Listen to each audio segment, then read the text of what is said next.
Tout l'heure, le frère Ashbert a dit que lorsque nous parlons, que votre oui soit oui, et que votre non soit non. C'est parce que le Seigneur Christ a dit que nous ne devons pas jurer la LGR. Les serments faits devant Dieu sont tous la vraie. Et ces paroles, devant qui sont-elles prononcées? Devant Dieu. Se dire. Cette chose de l'Antiquité, le fait de prêter serment, c'est prêter serment devant Dieu. Jurer par Dieu. C'est fortement la vraie. Mais, si, nous sommes art par la police art, nous, art certains frères et sœurs. Et ensuite, nous interroge sur l'endroit où se trouvent les autres frères et sœurs. L'interroge sur son nom, alors, parce que la Bible dit, quand tu parles, que ton oui soit oui, et ton non soit non, ne mens pas, devant nous, devant eux. Hervler ce que nous savons. Non. Car le serment dont nous parlons se fait devant Dieu et le Christ. Devant Dieu et le Seigneur Christ. Nous parlons, qui? Nous parlons pour que Dieu et le Seigneur Christ nous entendent. C'est pourquoi, quand nous parlons, que notre oui soit oui, et notre non soit non.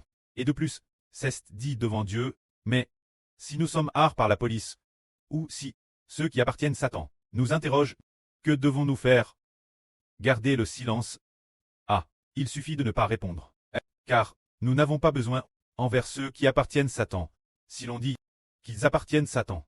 Alors, nous ne devons pas, non, il n'est pas nécessaire, de rendre des comptes ceux qui appartiennent Satan. Sur quoi que ce soit, n'est-ce pas? Oui, nous disons que, devant ceux qui appartiennent Satan, devant eux, nous pouvons garder le silence. Tout comme le Seigneur Jésus-Christ lorsqu'il était presse de questions, et interrogé par les autres, il agarre le silence, sans rien dire. Et pourquoi ne rien dire?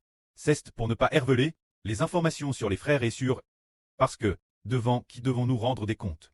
C'est devant Dieu et le Seigneur Christ.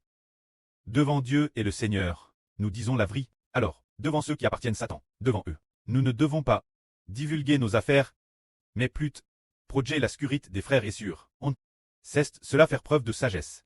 Parce qu'auparavant, le frère Ashbert a entendu une sœur dire que si la police l'interrogeait, alors nous dirions tous les noms des frères et sœurs, et Madame O, il se cache, en théorie.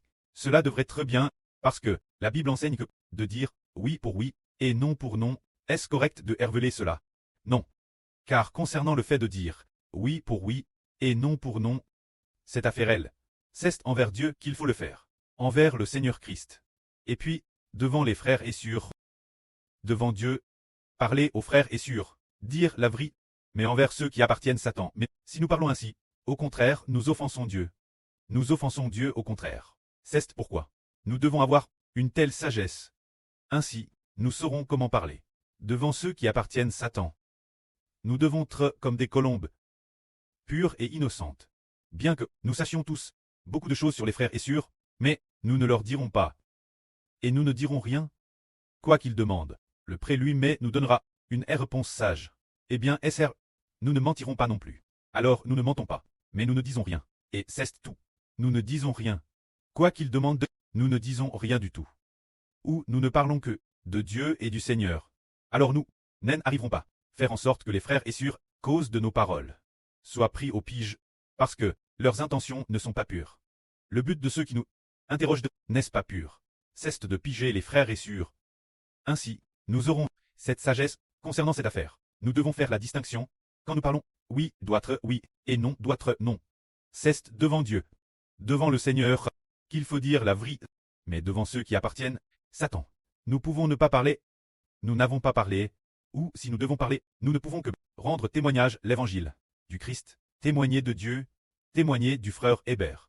Tout cela, nous pouvons le dire avec assurance, mais quant aux secrets des frères et sœurs, leurs affaires internes, ou bien l'autre, ils se réfugient. Leur vrai nom, leur numéro de téléphone, nous devons les cacher. C'est cela qui nous permet de discerner avec sagesse. Ainsi, nous avons de la sagesse, sans offenser Dieu, et sans elle sert les frères et sœurs. Si nous sommes interrogués de force, et que par mégarde, nous révélons des choses sur la localisation des frères et sœurs, RVL par notre bouche, nos frères et sœurs souffrent à cause de cela. Alors nous aurions vraiment une mauvaise conscience. Ceci, nous devons avoir cette sagesse. Alors, concernant la persécution de nos ennemis, que devons-nous faire? Ah, notre Seigneur a dit. Vous avez entendu qu'il a te dit. Il pour il, dent pour dent. Mais, je vous dis, de ne pas résister aux méchants. Si quelqu'un te frappe sur la joue droite, présente-lui aussi la gauche, tourne-la aussi vers lui. Si quelqu'un veut te poursuivre en justice, et prendre ta tunique, laisse-lui aussi ton manteau. Si quelqu'un te force, faire 1 000, fais-en 2 avec lui. Donne celui qui te demande, donnez-lui. Si quelqu'un veut t'emprunter, ne te détourne pas. Ici, l'Ancien Testament dit il pour il, dent pour dent. Qu'est-ce que cela signifie? Si quelqu'un blesse notre il et nous crève un il, nous devons aussi lui faire de Madame l'île, pour que son il soit aussi aveugle. C'est l'enseignement de l'Ancien Testament. Mais le Seigneur Jésus-Christ ne fait pas ainsi. Le Seigneur a dit de ne pas résister aux méchants. Si quelqu'un te frappe sur la joue droite, laisse-le frapper aussi la gauche. Si quelqu'un te force faire 1 000, laisse-le, fais-en 2 avec lui. Pourquoi en est-il ainsi? Parce que nous comprenons que celui qui frappe notre joue droite et notre joue gauche est un homme, mais il y en a un, plus grand que celui qui nous attaque. Se dire Dieu, le précleste dans les cieux, rendra un jugement juste pour nous. C'est pourquoi le pré nous fera justice. Ainsi, nous n'avons pas à craindre les attaques des autres, qu'ils nous frappent. Nous n'avons pas besoin de rendre les coups, car, dans les cieux, il y a quelqu'un de tout-puissant qui règne pour nous, qui nous progera lui-même, et lui-même nous fera justice. C'est parce que nous croyons en Dieu, et savons que le précleste suprême El Jova est le seul juge, celui qui fait justice. C'est pourquoi nous ne devons pas résister aux méchants. Alors pourquoi notre pré, le Seigneur Jésus, nous demandait-il de ne pas résister aux méchants? C'est lit une chose, le méchant fait le mal. Il fait le mal, jusqu'à un certain point. Oh, Dieu détruira le méchant. Si nous nous faisons justice nous-mêmes, alors le méchant a dit sa punition rite. Alors Dieu n'a plus besoin de nous faire justice. Par exemple, prenons un exemple. Par exemple, quand Dieu a promis de donner le pays de Canaan, Abraham et sa descendance. Mais pourquoi le précleste n'a-t-il pas simplement du vivant d'Abraham pendant sa vie, alors qu'il était encore dans ce monde, dont cela Abraham, ainsi que Isaac et Jacob? Au lieu de cela, il a fait en sorte qu'Abraham, Isaac et Jacob ne l'obtiennent pas, et ce sont leurs descendants qui l'ont obtenu. Après leur mort, leurs descendants l'ont enfin obtenu. Pourquoi cela? Pourquoi ne pas simplement laisser Jacob, dans le pays de Canaan, se multiplier et prospérer, et ensuite laisser les Cananéens prendre directement le pays de Canaan? Au lieu de cela, il a fait aller Jacob journée en Égypte pendant 400 ans, avant d'obtenir le pays de Canaan. C'est parce que Dieu a dit Abraham, que le péage des Amoréens n'était pas encore son comble, n'avait pas encore atteint le point de destruction. C'est dire que les habitants de Canaan, bien qu'ils fassent le mal, mais ils ont certes fait le mal, mais cela n'avait pas atteint le cumul du point d'exécution et d'extermination. Bien qu'ils aient fait le mal, cependant, ils devaient passer par encore 400 ans faire le mal. Le temps de faire le mal devant s'accumuler sur 400 ans. En continuant à faire le mal pendant 400 ans, jusqu'à ce qu'il faille détruire tout le pays de Canaan. C'est alors que Dieu donne le pays de Canaan. C'est dire que nous n'avons pas lutté contre les méchants quand les méchants nous attaquent sans cesse. Au contraire, le précleste, dans les cieux, nous ajoute des poids de bénédiction. Par exemple, plus les méchants nous attaquent ou nous insultent, plus nous sommes cause du nom du Seigneur. Insulte, plus nous sommes persécutés. Le précleste et le Seigneur, dans les cieux, eh bien, Hber a été insulte une fois. Ajoutons une bénédiction. S'il est insulte une deuxième fois, il faut en rajouter encore. En rajouter. Bon, quand ceux qui nous insultent, Dieu ajoute des poids de punition. Encore plus, pour que la balance montre qu'il est atépus et trouve léger, qu'il doit très détruit, qu'il doit très extermine. Ainsi, le méchant est exterminé par Dieu. Cela signifie que, lorsque nous sommes persécutés par les méchants, nous n'avons pas à nous faire justice nous-mêmes. Au contraire, remercier Dieu, frères et sœurs, attendent que le précleste dans les cieux, pour les frères et sœurs, prépare une récompense abondante. Cela signifie ne pas résister aux méchants, parce que, après avoir lu la Bible, nous découvrons pourquoi le précleste a de nouveau laisse l'Israël spirituel. Traverser 3 ans et demi de grande tribulation. 3 ans et demi de grande tribulation. C'est dire que l'Israël spirituel est persécuté. Beaucoup sont tués, et c'est pourquoi la prophétie biblique dit celui qui est destin la captivité ira en captivité. Celui qui est destin LPE sera tué par LPE. C'est pourquoi le peuple de Dieu doit faire preuve de persévérance ici. et doit aussi avoir la foi. Ce moment-tel, les méchants, que font-ils? Sur le front et sur la main droite, ont tous reçu la marque, ils ont reçu la marque de la BTE, ils ont reçu du gouvernement satanique. Cette marque, mais nous qui appartenons à la justice, et Dieu, ne l'acceptons pas, au contraire. Beaucoup de frères et sœurs sont tus. Et de plus, il est aussi dit, Dieu a également décerté que ceux qui sont tus doivent atteindre le nombre complet, pour que Dieu puisse venger le peuple de Dieu. Cela nous dit que le fait que les méchants nous tuent et nous attaquent est au contraire ce qui nous permet de recevoir des bénédictions. Au contraire, nous fait recevoir des bénédictions. Les méchants nous persécutent. Nous marchons sur le chemin de Dieu. Marchons sur le chemin du Seigneur. Et de plus, louons chaque jour le précleste et le Seigneur. Les méchants nous persécutent, nous interdisent de louer, mais nous continuons quand madame, louer de toutes nos forces. C'est pourquoi nous rencontrons inévitablement des souffrances. Mais au ciel, nous recevons une grande récompense.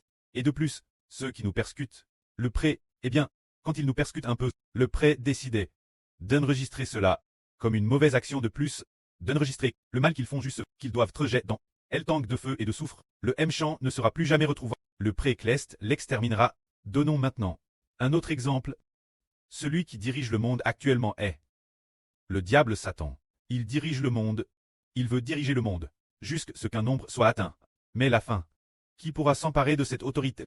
Et ensuite, diriger le monde, Dieu donne cette autorité, qui, l'enfant de l'Apocalypse, se dire aux frères Shibo, et aux frères Essur, alors ne sommes-nous pas dans ce processus? Satan, les gens de Satan, ne cessent de faire le mal. Faisant le mal, faisant le mal. Faisant le mal à un tel point, que les gens de Dieu, pratiquant la justice, pratiquant la justice à un tel point, qu'alors, Dieu fait la comparaison et dit, enfants des frères des Hber d'Israël, qui appartenaient à Hber et des Hber. Les enfants spirituels sont justes, tandis que Satan et les enfants de Satan sont mauvais. Alors le prêt aime la justice, et déteste le mal, et il détruira tous les méchants, dans le tank de feu et de soufre. Ainsi, il nous fait obtenir la vie éternelle, et recevoir la bénédiction éternelle. Cela veut dire qu'il ne faut pas persister aux méchants, car Dieu se venge lui-même. C'est souvent parce que plus la persécution par les méchants est grande, plus la bénédiction de toute notre vie. Tant la plus grande, si notre bénédiction est si grande, s'entre attaquure par Satan. Et les gens de Satan, comment dire, que notre bénédiction est grande, c'est pourquoi le Seigneur Christ, lorsqu'il a été flagelle, il n'a pas dit un mot, il ne cesse pas non plus défendu. Insulte, et recevant des crachats, au visage, c'était comme s'il était muet, ne disant pas un mot. Ainsi, la prophétie de l'Écriture s'est accomplie. Le Seigneur Jésus était comme un agneau mène la boucherie. Le Seigneur était aussi comme une brebis mène devant ceux qui l'attendent. Gardons le silence. C'est dire que, persécutés par les méchants, nous n'avons rien dire. Car c'est grâce Dieu. Nous devons juste remercier Dieu en disant, pour le Seigneur, nous sommes persécutés, en rendant grâce au précleste. Pour nous, TRS bientôt, le moment de recevoir de grandes bénédictions arrivera, quand le Seigneur a été trahi par Judas l'Iscariote. Le Seigneur a dit aussi, l'heure est venue, ô le Fils de l'homme doit être glorifié. C'est dire, l'heure, ô le Fils de l'homme est glorifié. Et arrive, le Seigneur en a tout TRS reconnaissant envers le pré. Ce Judas l'Iscariote, c'est clairement montre ingrat.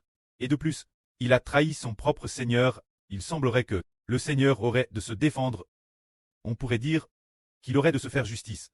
Mais il ne cesse pas défendu. Au contraire, il a plus dit, l'heure est venue, ô le Fils de l'homme doit être glorifié.